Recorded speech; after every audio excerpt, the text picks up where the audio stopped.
ഇനി അങ്ങോട്ട് ഒറ്റയായിട്ട് നടന്നാൽ പുലി പിടിക്കും, കൂട്ടത്തോടെ നടക്കണം എന്നുള്ള ഈ ബോർഡ് കണ്ടപ്പോൾ തന്നെ എല്ലാവരും മനസ്സിൽ പേടിയുടെ ലെഡ് പൊട്ടി ഗൈസ്.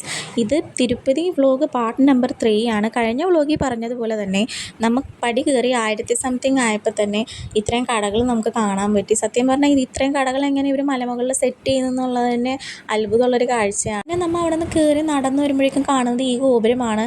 ഇതിൻ്റെ പേര് കാലി ഗോപുരം എന്നാണ്. തിരുപ്പതി മലയിൽ നമുക്ക് കയറുന്നതിന് മുമ്പ് നമുക്ക് പുറത്ത് ഔട്ട്ലുക്കായിട്ട് ഒരു ലൈറ്റ് പോലെ കാണുന്നത് ഈ ഗോപുരത്തിൻ്റെ ലൈറ്റാണ്. ഇതിൻ്റെ ഉള്ളിലോട്ട് കയറുമ്പോൾ നമുക്ക് സൈഡിലായിട്ട് മനോഹരമായിട്ട് പണിത് വെച്ചിരിക്കുന്ന ശില്പങ്ങൾ കാണാൻ പറ്റും. അങ്ങനെ നമ്മൾ ഈ ശില്പങ്ങളൊക്കെ കണ്ട് ഉള്ളിലോട്ട് കയറുമ്പോഴേക്കും കാണുന്നത് പിന്നെയും കടകളാണ്. കടകൾ എങ്ങനത്തെ കടകളാണെന്ന് വെച്ച് കഴിഞ്ഞാൽ നിരയായിട്ട് ഈ അറ്റം തൊട്ട് ആ അറ്റം വരെ പണിത് വെച്ചിരിക്കുന്ന കടകളാണ്. കുറേ ഫുഡ് ഐറ്റംസ് ഉണ്ട്, ബട്ട് നല്ല റേറ്റാണ്. ഈ മാഗി ഞങ്ങൾ ചോദിച്ചപ്പോഴേക്കും പറഞ്ഞാൽ 50 രൂപ ഉണ്ടാക്കി തരാമെന്നാണ് പറഞ്ഞത്. പിന്നെ നമ്മൾ അങ്ങോട്ട് പോകുമ്പോഴാണ് ഏറ്റവും ഡേഞ്ചറസ് ആയിട്ടുള്ള സ്റ്റെപ്പിൻ്റെ നടവരിപ്പാത കയറാൻ പോകുന്നത്. ഇവിടെയാണ് പുലി പിടിക്കും എന്നുള്ള ബോർഡ് വെച്ചേക്കുന്നത്. ഇവന്മാർ തീർത്ഥാടനത്തിന് വന്നതെന്ന് അറിയാൻ പാടില്ല, കാരണം ഇവന്മാർ പാട്ടൊക്കെ വെച്ചിട്ടാണ് നടക്കുന്നത്. എല്ലാവരും ഗോവിന്ദ വിളിച്ച് നടക്കുന്ന സമയത്ത് അത് നല്ല അടിപൊളി സിനിമാ പാട്ടുകളാണ്. അങ്ങനെ നമുക്ക് കയറുമ്പോഴേക്കും ഇവിടെ അവർ കെട്ടിയിട്ടുണ്ടാകും. കാരണം ചോദിച്ചപ്പോൾ പറഞ്ഞത് ഇത്ര ആൾക്കാർ വരാണ്ട് ഇത് ഓപ്പൺ ചെയ്യില്ല, കാരണം കൂട്ടത്തോടെ പോകണം അല്ലെങ്കിൽ പുലി പിടിക്കും എന്നുള്ള സീനാണ്.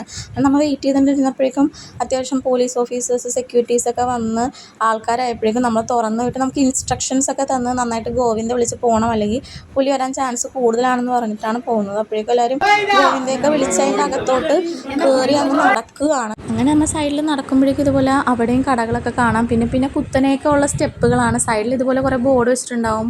പുലിയെ അവെയർ ചെയ്ത് പല തരത്തിൽ ഓടിയും ചാടിയൊക്കെ കയറുന്നവരുണ്ടാവും. പക്ഷെ നമുക്ക് ഇതിൻ്റെ സൈഡിലൊക്കെ ഇരുന്ന് പോകണമെന്ന് ഇച്ചിരി പേടിയാവും, കാരണം പുലി വരുമോ ഇല്ലേ എന്നുള്ളത്. കുറേ സെക്യൂരിറ്റി ഓഫീസേഴ്സൊക്കെ അതിൻ്റെ ഇടയിൽ നടക്കുന്നുണ്ടായി. പിന്നെ വൈൽഡ് ആനിമൽസിനെ ഫീഡ് ചെയ്യരുതെന്നും അങ്ങനെ കുറേ ബോർഡുകൾ നമുക്ക് കാണാം കേട്ടോ. അങ്ങനെ നമ്മൾ നടന്നു വരുമ്പോഴേക്കും ഈ സീൻ കണ്ടത്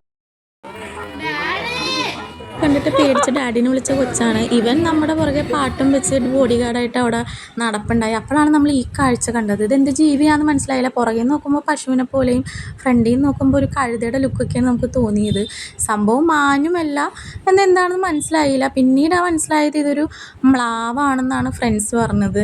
ഒരു ക്രോസ് ബ്രീഡ് പോലത്തെ ഒരു ആനിമലാണ്. ഇയാളെയാണ് നമുക്ക് മലമുകളിൽ ആ സമയത്ത് പുലിക്ക് പകരം കാണാൻ പറ്റിയത്. അപ്പോഴേക്കും അടുത്ത സെക്ഷൻ കയറുമ്പോഴേക്കും ഈ സെക്യൂരിറ്റി ഞങ്ങളെ വഴക്ക് പറയുന്നത്. അവരൊരു 50 പേരായിട്ടാണ് ഞങ്ങൾ ഇങ്ങോട്ട് കടത്തി വിട്ടെങ്കിൽ ഇവിടെ എത്തിയപ്പോഴേക്കും 10-25 പേര് അടുത്തുള്ളൂ. ഇപ്പോൾ കുറച്ച് മുമ്പ് പുലി പോയതേ ഉള്ളൂ എന്നാണ് പുള്ളി പറഞ്ഞത്. അതും കേട്ട് നല്ല രീതിക്ക് പേടിച്ചിട്ടാണ് പിന്നെ നമ്മൾ അങ്ങോട്ട് കയറി നടന്നത്.